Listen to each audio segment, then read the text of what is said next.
today's video, magluluto tayo ng alamang.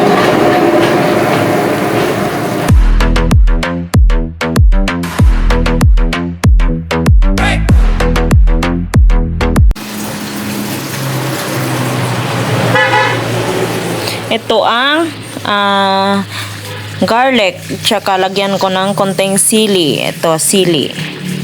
Alamang natin. Yung alamang natin, hinugasan ko na po yan. Tapos na po yan hugasan. Ayan. Malinis na po yan at hindi na masyadong maalat. At ito naman taba ng baboy. Ayan. Hiniwalay ko na po yung taba ng baboy at saka yung laman ng baboy. Ayan guys. Magluto po tayo ng alamang na may taba ng baboy at saka yung hindi taba. Alamang na may baboy. Karning baboy. Ayan. At umpisahan na natin lagyan ng i-on na natin yung ating fan. Ayan.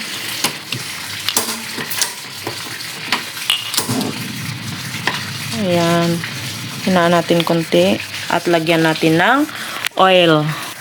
Lagyan natin ng konting oil para hindi magdikit yung karne natin. Tapos kung daramin na din yung oil mamaya, tanggalin na lang din natin yung oil. Ayan guys. Isunod ko na po yung karne ng baboy. Ayan, isunod ko na po yung karne ng baboy.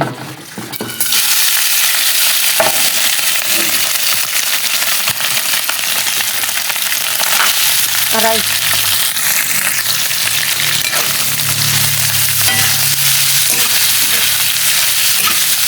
Ayan.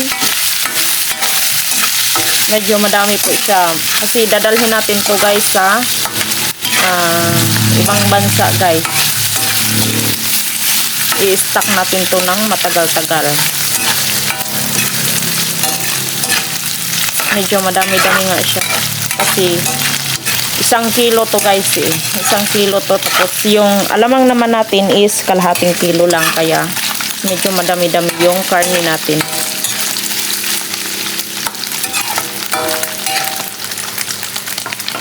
Isot muna natin yan guys. Ayan, medyo naglabasan na po yung mga taba niya, yung mantika.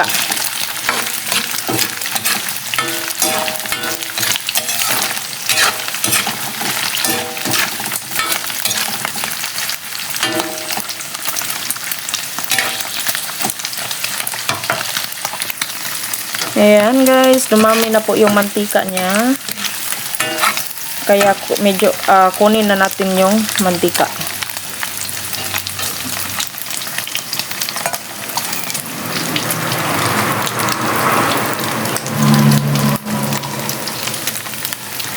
Kasi dumami na po yung mantika niya.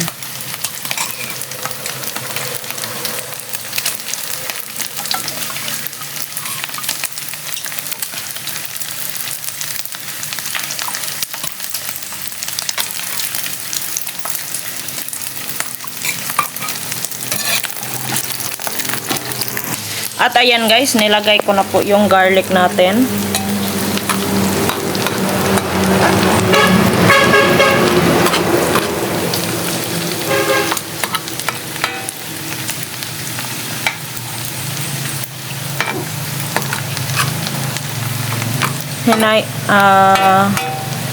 Hintayin natin mag light brown yung garlic natin guys.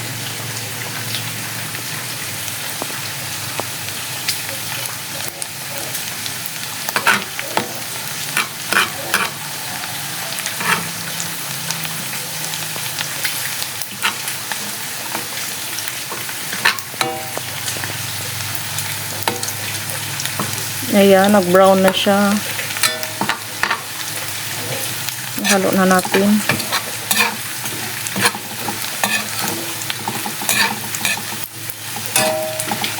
At isunod na natin yung itong ng baboy. Yung laman.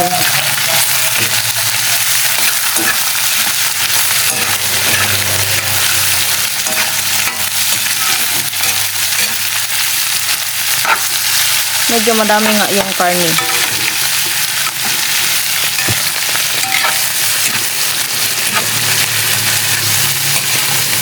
Ayan siya. Mekos-mekos lang natin. Sandali.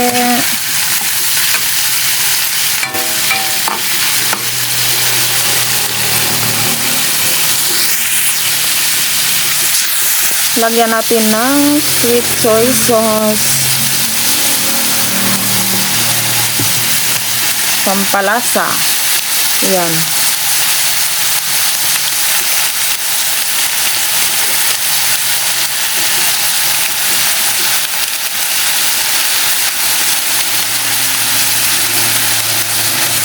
At lagyan natin ng kunting asin, pinch of salt.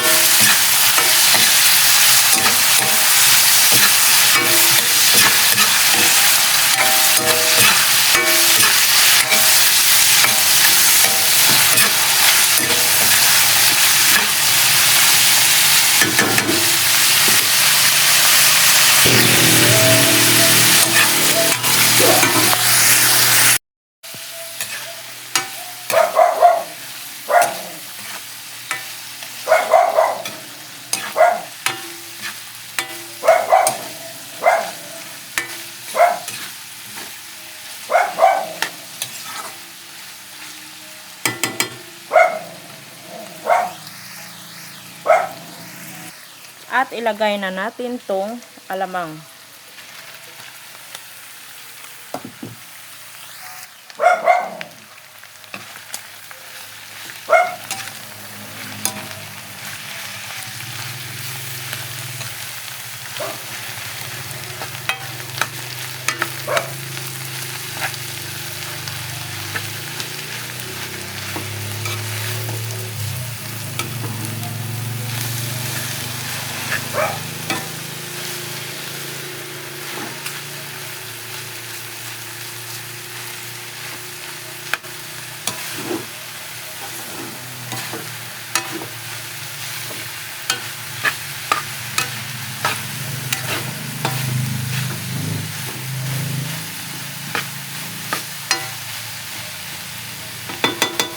Maglagay tayo ng konting coke para pampalasa.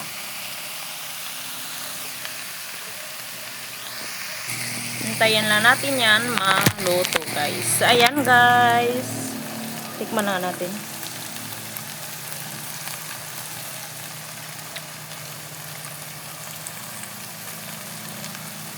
Lagyan na natin ng sugar.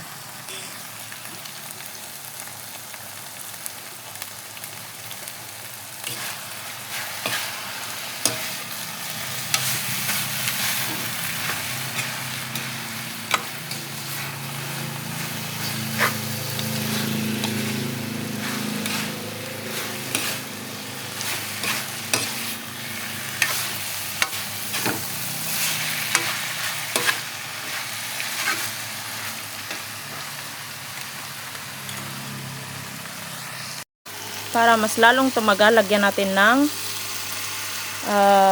suka, kunting suka. Ipakulo muna natin, mamaya na natin yan haluin. Ipakulo muna natin yung suka.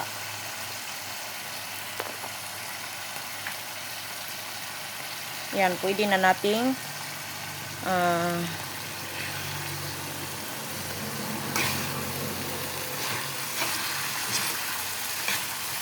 haluin para mas matagal siya ng maiimbak natin siya ng ilang weeks or buwan. Lagyan ng suka para hindi siya madaling masira.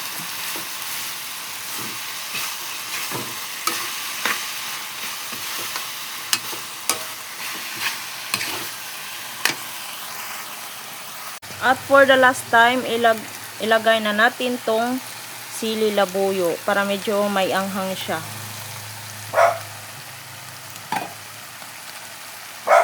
Ayan yung sili labuyo natin. Halo natin.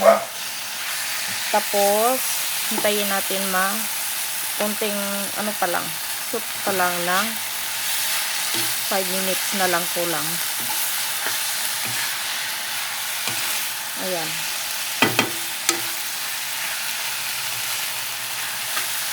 Okay, ang sarap na nito. Pwede na to sausawan sa mangga. Pang ulam.